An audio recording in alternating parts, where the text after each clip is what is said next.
To get very rich within 10 years, you need to do things that other people are just not willing to do. Now I realize that I am a finance YouTuber, but in all honesty, I became a YouTuber the same reason why I became a professor, which was that I saw that it was being done, but not being done in the best way. And I thought that I could give back in a way that's going to help more people. The problem with finance YouTube is that it's incentivized to hit you with all the most clickbaity thumbnails and titles out there, and then most of the videos are just pretty terrible advice or opinions that aren't actually helping anyone. One of the biggest ones is that all you have to do is put away $100 for the next couple months and eventually you're gonna have $1 million.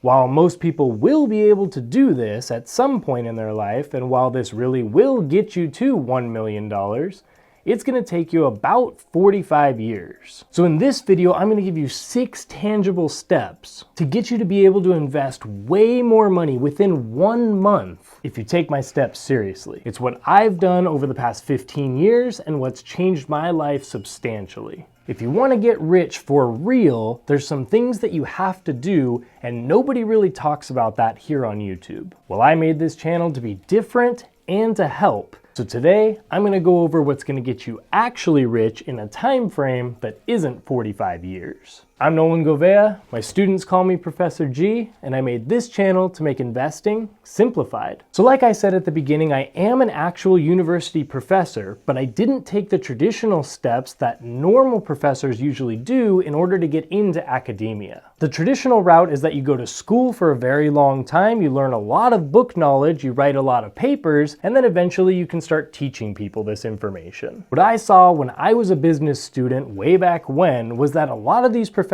had great book knowledge, they could really do a good job of understanding things that were written 20 years ago, but they didn't have a lot of practical knowledge. They weren't doing this in their daily life, or if they had been, it maybe was 30 or 40 years prior. After I graduated with my business degree, I had started 2 or 3 businesses, and then I got called by the dean of the school to come and adjunct or teach a couple of small classes on business. And I was super cool with coming back and just giving back and teaching from a different perspective than what I was taught from.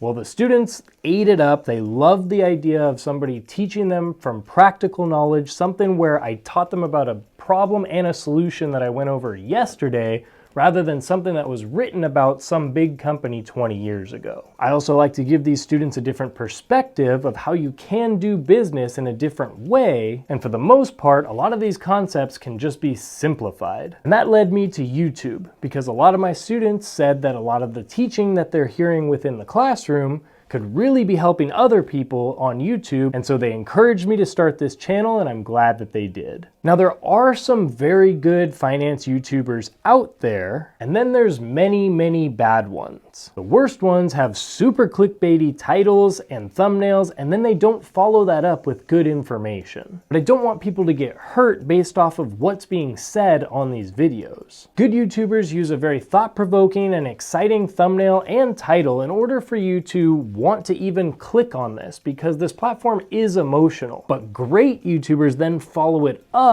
with some good information that people hopefully are taking in from the actual video. I mean, this video had a pretty clickbaity thumbnail, but I know this is going to be one that might be able to help you double or triple your net worth if you take these steps seriously. So with that in mind, most finance YouTubers are going to say something like, if you just invest a small amount of money in 30 or 40 years, you're going to be very rich. That's true, but not great. They don't tell you the actual way to get rich because it's kind of boring and hard to hear. It makes it so that you actually have to do some work and probably have a little bit of sacrifice, most likely. Like Dave Ramsey says, you need to live like no one else now so you can live like no one else later. Meaning most people are probably not going to cut a couple expenses now and would rather live lavishly on credit card debt. But most people, though, are probably not going to be very rich or have that time freedom. So the choice is yours. So here's the 6 steps to actually getting rich. And the first one is going to be on you to figure out, what is your time frame? Are you okay with getting rich in 30 years, or do you want that in 5 years or 10 years?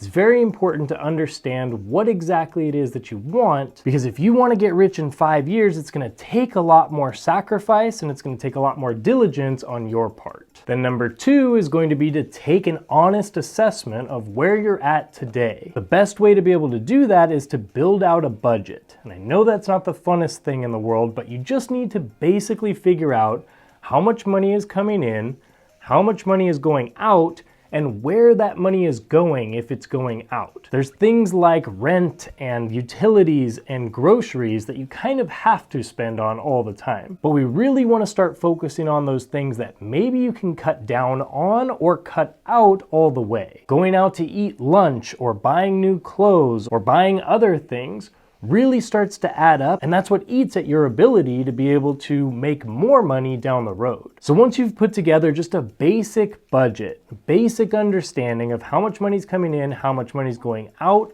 and where specifically it's going out, then it's decision time, because number 3 is all about figuring out what we're gonna do with that money and how we're gonna make it so that we actually have more money to invest with. You can basically have more money to invest with each month by doing one of 2 things, or I guess both of those things. The first way is by cutting down expenses so that you're not spending as much.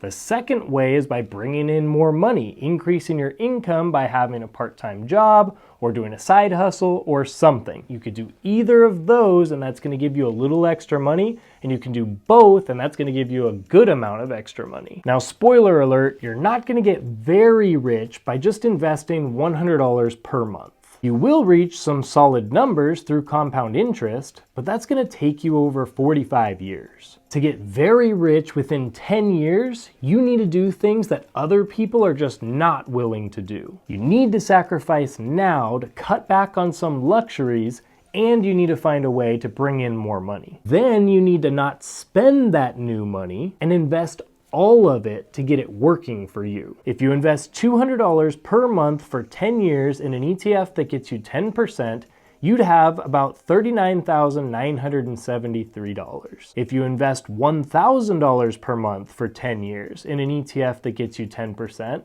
you'd have $199,864. And then in that scenario, if you just decided never to invest any more dollars whatsoever after that, in 20 years from then, you'd have $1,344,585. Compound interest really starts working once you start putting some big numbers in there. Moving on to number 4. Investing is tough and market cycles are incredibly emotional. There's a study that was done that found that the best type of investors were the ones that never touched their investments, and the actual best investors within that study were people that had actually died because they couldn't touch their investment. According to Fidelity, it analyzed its clients' portfolios between 2003 and 2013 and found that the best performing portfolios belonged to those who hadn't touched their investment. Coincidentally, many of these thriving investors were already dead. Most people get wrecked in investing due to cognitive bias. Cognitive bias is where you think you know something and are too biased to know otherwise, so you make a decision that actually wasn't the best for you. The best way to cut this cognitive bias down and this overthinking down is by joining a group of like-minded individuals who are on the same path as you with the same goals as you to increase your wealth. You want to be in a group with people who are maybe a little bit ahead of you and then also who are right at the same stage as you, so you can bounce ideas off of each other and so that you can help each other keep going on the right route. My Patreon group is exactly this for over 150 people, and we meet every 2 weeks live on Zoom to go over exactly this. We talk about current scenarios, when we should buy and sell,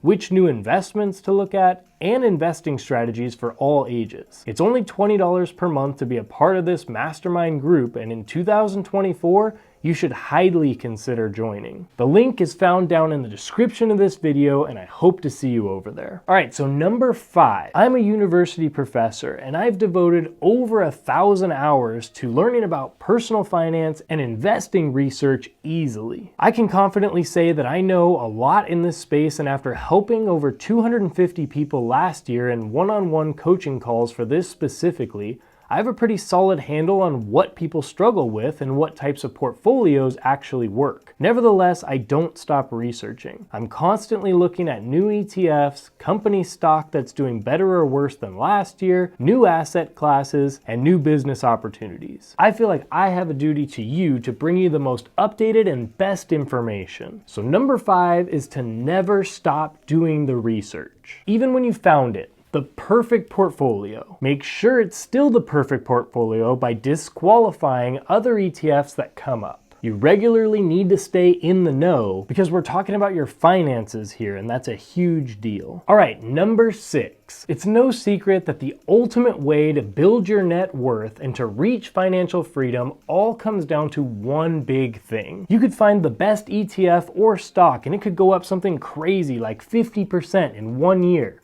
But if all you have invested in total in that is $100, the total amount that you'll have at the end of that year is then $150. So it's all about getting more gas on the fire, and even more important, to stay the course through thick or thin. Like I said, investing is very emotional and it gets very tough to continue to invest when your ETF or stock dips a bit. And then you start hearing all the noise of the market saying it's gonna crash and it's time to sell, and you're hearing other people sell. It's very hard to just keep going with what you know is the right way to do it. So as long as you've done step number 5 and you continue to do that research, then you can be confident in what you're doing and you can invest like nobody else is investing and continue to buy that dip.